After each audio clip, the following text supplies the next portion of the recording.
So there was a fire today at the Tiffany flagship store on 5th Avenue and 57th Street. I'm going to run through the scenario. What would happen if your jewelry store burnt down, and what would happen to all the jewelry in the jewelry store if there was a fire? Now, just to calm everybody down, I think the store's completely fine. There was an electrical fire in the basement, so I don't think really any damage happened. But of course, there was smoke.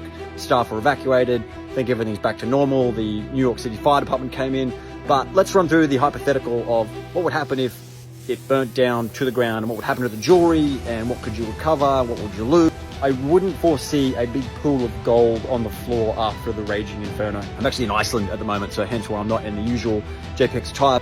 I think for the most part, high jewelry would be fine. Diamonds, platinum, 18 karat gold, sapphires even, you're kind of going to be okay. It would need to be a raging inferno, which I don't think most buildings are going to get hot enough to melt gold, certainly not to melt plastic. I think, in fact, if you took your gold ring and you put it in your fireplace, I don't really think your fireplace is even going to get hot enough to damage the gold, to really, it might bend. It's definitely not a good idea.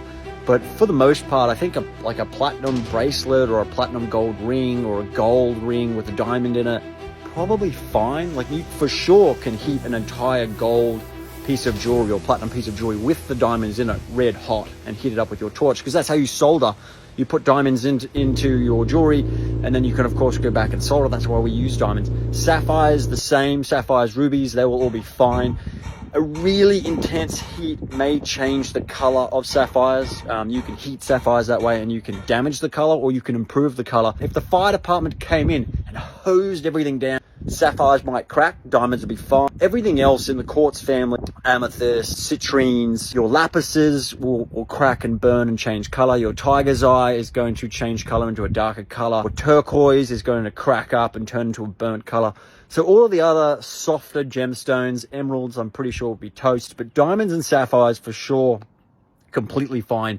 And I think for the most part, all the 18 karat gold and the platinum, probably even the 14 karat, I don't think they have any of that, but anyway, that would be fine. You really you mix oxygen and acetylene, or oxygen and propane at high temperatures just to solder jewelry, let alone to melt it. You need a big torch, and it's a lot of heat in a very small location. So, we'd like to imagine if a jewelry store burnt down, there'd be a big pile of gold and you'd pry it up with a crowbar and, roll it to the refinery. But probably the jewelry would be just on the ground, kind of okay. The springs would go, smaller things might be damaged, but for the most part, probably okay. Would love to know anyone else who is in the jewelry industry, their thoughts. Have they experienced this? Any questions you have about jewelry and fire?